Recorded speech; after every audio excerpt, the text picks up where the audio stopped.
producer and a casting director, and today we are going to be talking with a director about what he looks for in actors in both auditions as well as on the set. So I want to introduce Eric Hurt. He's a director, also a writer and a cinematographer. Yeah. And so tell me what you like about the audition process as a director. What I like about the audition process? Well, as a director, I think what you can really get out of as a writer-director especially, what you can really get out of a casting session is to see the gamut of what your characters could be. You put a character on the page, and I have a character in mind somewhat, but it's still pretty two-dimensional.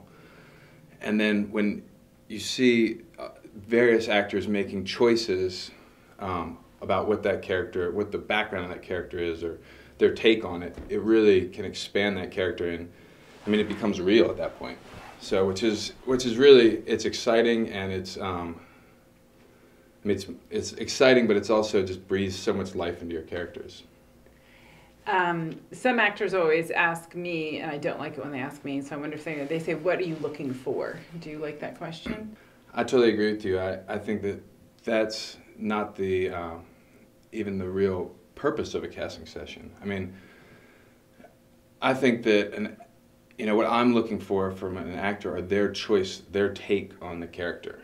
And that's what's exciting for me. There may be directors that are very specific. It has to be this person, and I'm looking for this one person. I'm going to file through a million different people, and that's their prerogative. But for me, what's exciting is to find an actor that's made a choice and brings something completely different. It may flip it around and say, wow, now this character is going in this direction, and I'm going to follow that. If we cast this person, it's going to take it this way, and that's exciting to me. And so in your mind, if you had an ideal situation of an audition, can you kind of just break it down or run us through maybe an audition that you've had that you thought was a really successful audition in one of your recent films? Well, there's really two parts to an audition the way I see it, and somebody like yourself who does this all the time, it's got to be, it gets much easier, I'm sure. But for somebody, a director that doesn't go to auditions a huge amount, you've got the two sides. You've got the person, the people you're meeting, the person that's coming into audition. So first off, if the person is nice and normal and can carry on a conversation, that's great. And then maybe has if they do have questions about the character or anything, then we have a nice chat about it. And then there's the second part of the actual choices that the actor makes. And I think the biggest thing is, as long as the actor makes, even if the choice is completely opposite of what I had in mind, and they may say, I don't know if I'm making the right choice, but in my mind, there is no right choice, as long as they're making a choice. So, the best audition is somebody who would be, for me, somebody who's personable and nice enough and, can carry on a conversation, and then has come prepared with a strong choice in one direction or the other. And then after that, hopefully that sparks some things, and it's they can take some direction and say, well, let's tone it down a bit, or let's go this direction a bit, and then we may do it again, and hopefully the direction has come across in some way, and even then there may be some choices involved in that direction. So if those things kind of happen, even if they're still not right for the part, there's still, that is always a possibility, but that's still a good audition. And then isn't there, at least in my experience, there seems to be a moment where the director and the actor is trying to figure out which language they're speaking, to make that connection. So on the human level, like you're saying, like, hello, nice to meet you, and there's obviously a normal human being on the other side. Mm-hmm. But then in the work, in terms of you giving direction, are you trying different things to see how that actor reacts, or? Possibly. I think the way I see the overall job of the director is to make sure the story flows correctly from the page to the screen. The characters themselves are partly the director's job, but I think a big part of that falls onto the actor. And I think most actors like that. If you take that away from the actor, I think that they just feel like they're phoning it in, and you know, it's not as fun a process for them, and you're not going to get as real a character, I don't think.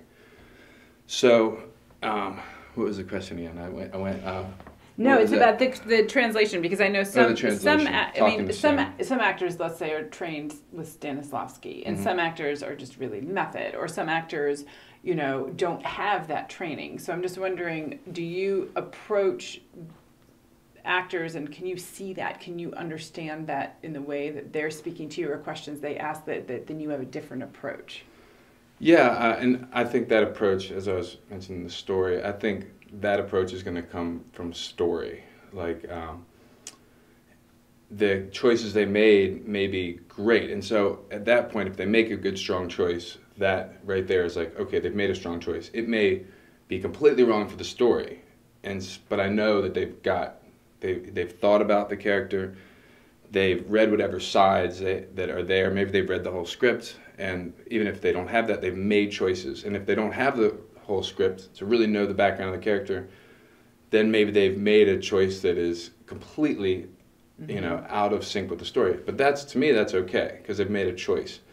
Now, the direction that, you know, I want to give back is, okay, that's a great choice, but now this character, the way this character fits into the story as a whole is more like this, or sees the world this way, or has this relationship.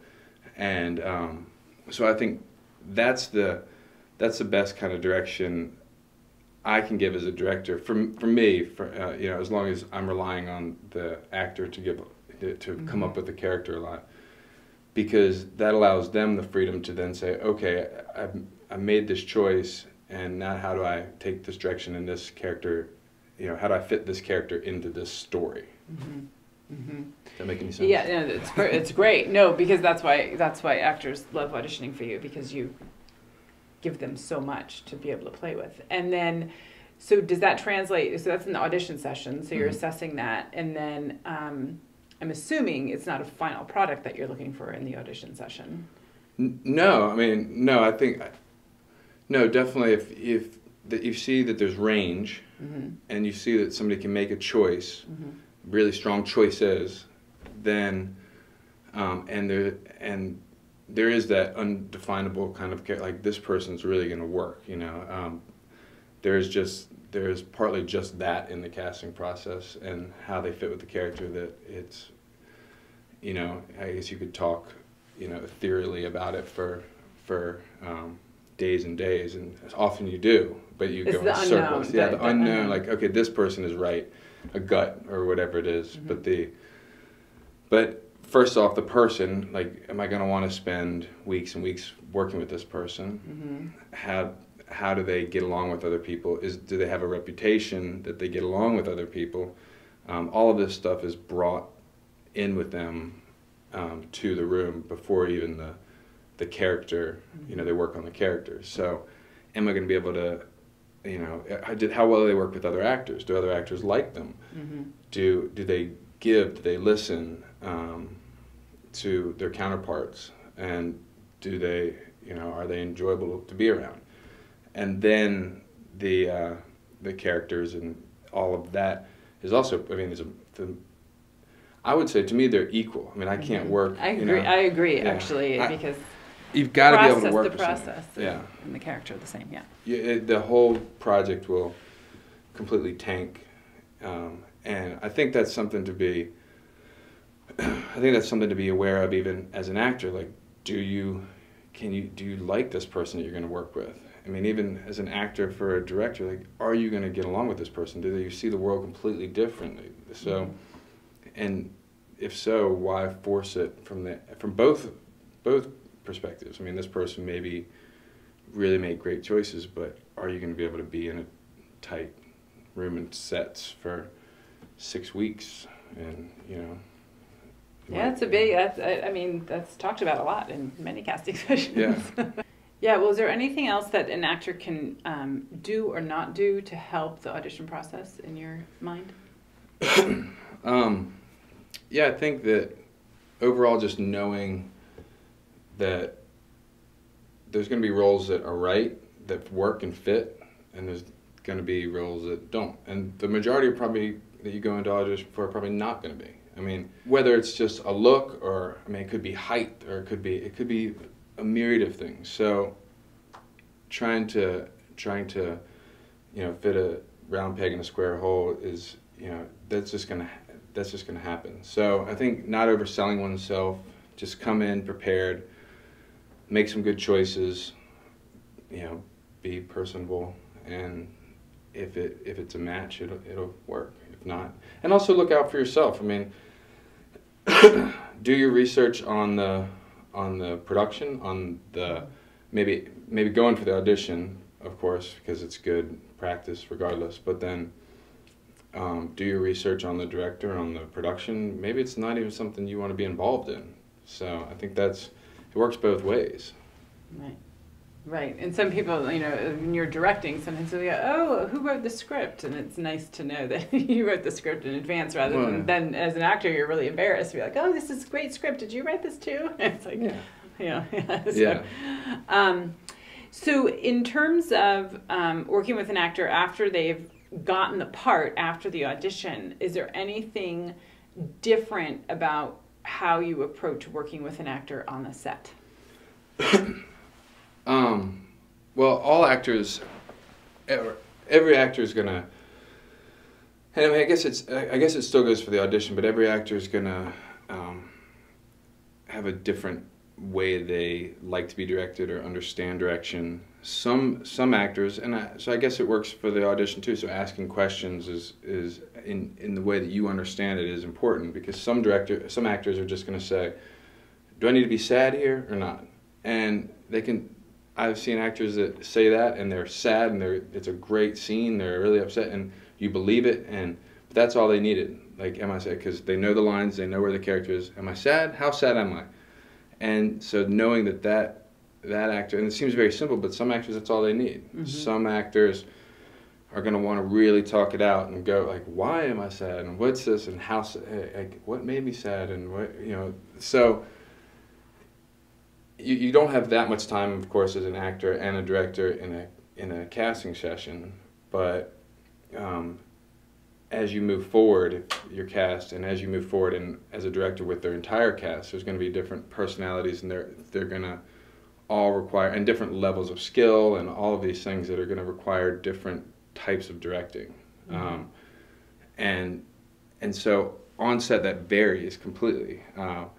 I think the main thing is just being flexible and coming with ideas, and then not being locked into them. Even once you're cast and you're developing this character before you shoot with the director, and you're trying to say, okay, do I go this way? Do I go that way with this character? But the director may also know that these other three characters are going left. So your character, maybe he or she says they should go right, and he or she has the bigger picture in mind. And so being flexible, and hopefully they will be flexible too, to develop this character, so the whole cast and this whole story weaves together correctly.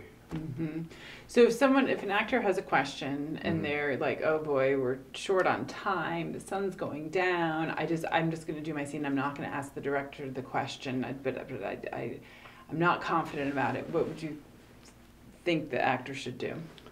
Oh, I think asking the question is important. I mean, trying to sum it up, I mean, time is always, an issue, but if you don't ask the question and then you have to do 10 more takes, it's going to take more time than asking the question and having to do 2 more takes. Mm-hmm. So asking the question, having good, solid questions that are answerable and actionable mm-hmm. is a smart move all the way around from every department. And obviously you do, or maybe not obviously, but you do a lot of independent feature films. And so the process prior to shooting, even maybe prior to rehearsal, is that a time period that you like to collaborate and talk to actors, or do you want to keep it to rehearsal, or do you like it on the set? How communicative do you think an actor should be? I think as communicative as they need to be. Talking something to death and in circles, of course, doesn't help. But,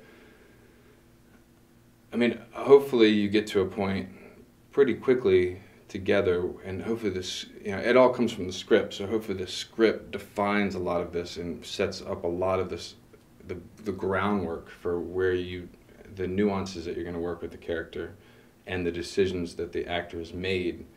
And then the director can take that and do their main job, which is navigate all these characters through the script. But I'm trying to think of the question again. No, but it's most appropriate, isn't it, in rehearsal? Gotcha. Yeah. To talk about these things, not like to all of a sudden you get the part and you start calling a director. So communication-wise, I think that it certainly depends on where the character falls in the story. If it's a day player, then rehearsal or on set I think is fine. Unless there's some big question, then maybe calling the casting office first, or and then sending it up to the chain there. If it's a lead character, I think setting up the ground rules with the director and saying, when can we talk about this, and not sort of bombarding every day with questions. Make a nice list of questions or have a sit down with them, because quality time. Also, if you got to think about it, if there's questions every day and it's not fitting, then it may not be a fit. If it's weeks and weeks of questions and you guys can't get on the same page, whether it's personality or whether it's story or character, it may not be the right fit either. Right. And then on set, what would be your kind of magical ideal of an actor coming? Let's say that they have a 1 week time period that they're going to spend, so they have a nice role that works for 5 days. So what would, when they after you've talked to them at rehearsal and they're ready to get on set, what really is outstanding about someone that has essentially a 1 week role on a set? Well, just being, really by that point, if they're just ready to go. And how are they ready to go? How are they ready to go? I mean, when you work with actors that have done this for years, or Richard Reedley, or on Art LaFleur, or somebody they may be there for 4 or 5 days on a set. I mean, they're just, they know the script, they're dressed and standing where they need to be on time, and that's, when you're ready to shoot, there's not a whole lot more you can do. I mean, you're going to have rehearsal before you shoot, right before on set, walk through it. I prefer just to let the actors walk through it, find the space all the way from top to bottom, and get any bugs out, and feel free to mess up and come back and do it all again. But just by that point, when it's ready to shoot, they should know the lines and be in costume and be ready to go. And yeah. And so all those questions, all those nuances have been discussed during rehearsal or in advance at some point. Yeah, and if you didn't get a chance, if it's a day play that you didn't get a chance to have those things, it should be right when you show up on set, and hopefully you meet with the director and you talk it all out, and then you come in and rehearse the scene, and you're with the other actors, you walk it out. That's the time for all the questions, and then you go off and get dressed, and by that point, hopefully your questions are answered, and you walk back on the set. You know where you stand, and you do your job. If there's questions there, obviously, but it should, by the time the whole crew's there and ready to go, hopefully all those have been answered, and you just have to step in. You know where you're going, you know the other actors, where they're coming from, and what emotion you're emoting to them, and everything should flow from that point. All right, so Eric, can you take off, will you be willing to take off your director's hat and put on your cinematographer's hat and talk about what you think are important things for an actor to know about the actor-cinematographer relationship? Well, an actor may get a part as they may be new, but they may get a part on a commercial, and maybe it's a bigger commercial because they got it because they're the right look, and so they're suddenly on this big set. And I think there's some basic things language that are, you can figure them out. You can find them on the internet. You can talk to some other actors about certain things like opening to camera, like open up the camera. So if the director or the cinematographer says, "Hey, can you open up the camera?" That means your shoulders opened a little more to camera to see. There's a lot of cheating in. So hold on, I will open up to camera right now. Right? Yeah, but it doesn't mean look at the lens. No, it just means your cheating body. a little bit. Okay. So we may, even if we're talking to each other in a commercial and the camera is there. Okay. I mean, we may actually cheat open a little more so they can see us. Got it. Okay. Cheating open a camera, knowing where the camera is. I know that sounds very simple, but there's certainly been times when the actor will walk right in front of it, and they're like, I can't, because there's two actors, and they'll walk here, and I can't see the actor that I'm supposed to be shooting because I'm shooting it over the shoulder. So there's being aware of that, and of course it just takes experience. But there are certain things. I mean, they'll give you a mark. You can ask for a mark if you're supposed to walk in, but they may take it up if they're going to see it. So try and figure out a mark on the ground. Step up to your mark. First, if they're the main actor, they're the first team. So when you ask for the first team, hopefully they're sitting nearby, kind of getting ready and getting their makeup and everything as the lights are going up, and then the makeup's done and they get called in. But the biggest thing is just being aware of the camera, and of course it takes experience, but knowing, if you can see the camera, then it can see you. If there's somebody in front of it, it can't. And that sounds so simple, but it happens more than you'd think. Also, finding your light. You were mentioning that, and you see this a lot with really seasoned actors, and it's a pretty amazing thing to see them do this. But there may be a light set up. It's maybe a really moody scene and dark, and there may be one light with a shaft of light coming through, or a big rake of light somewhere, and that's where you're supposed to stand. But sometimes it's, if you've got a mark and they've lit around it, or they've lit the stand-in that way, but you walk up to your mark. If you're not gonna look down on the ground, obviously, because you're looking at the other actor you're with. Then you may miss it, and so maybe you're 5 inches behind that shaft of light.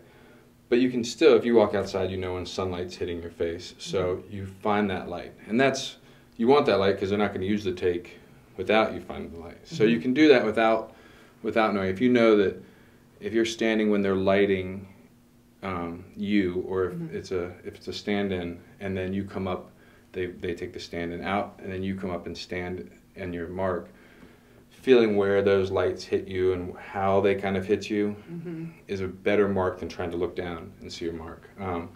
Because otherwise it could blow the focus, it could blow the lighting, so the whole shot would be blown, basically.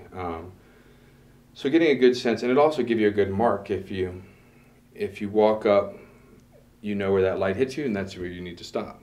So everything's pretty, all the lighting may seem very natural in a lot of regards, but it's very what's the word? Well, it's planned very precisely to look natural, right? Yeah, the lighting may look very natural, but it's all very what's the word I'm looking for there? Purposeful. That's what I was looking. Okay.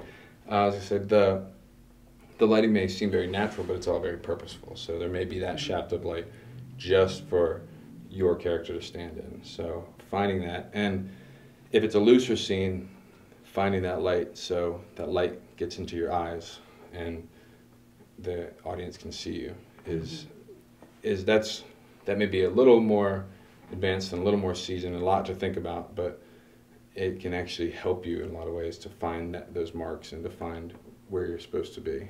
So I just want to ask you this because I hear it so much from actors: the good side and the bad side, or some, a better side of the face. Do you, as a cinematographer, do you see that right away and plan around it, or has anyone said, no, only shoot me from this side? I mean, people will say this is my bad side or good side. I have no, I don't know. I mean, unless there's been some, unless you've fallen off your bike the day before and you have a huge rash, a scrape on your face. I've never seen a bad side or good side on your typical person. The one thing that there might be is if your hair is over to the right and it's going to cover your eye this way, I may not want to shoot you this way. I may want to shoot you over here, or have hair come in and move your hair. Now it's over here. So if we know we have to shoot you this way, there's just going to be situations where both sides of your face are going to have to be shot. So, so working on whatever side you think is the bad side, working on that to make it also a good side is probably smart. And what about glasses? People who wear glasses. Definitely, as a cinematographer, I like to know who's wearing glasses. It's great if the production can tell me. I mean, if it happens, it happens, but it depends on, they reflect light, so it's all going to be how we light them, from the angles we light them, so there's not shadows right on their face. It also depends on the type of lighting, so I assume wardrobe would communicate that, but they don't always, and that's not necessarily your responsibility. There may be some, as an actor, but there may be some last minute, like, we can't use those glasses, wardrobe's running off to get some other ones. Or if you also have contacts, certainly be prepared with those would be great. So you're not stumbling around because you can't wear your glasses and running into other actors and stuff. Yeah. Fantastic. Thank you so much for that insight. It's good insight. Thanks for having me.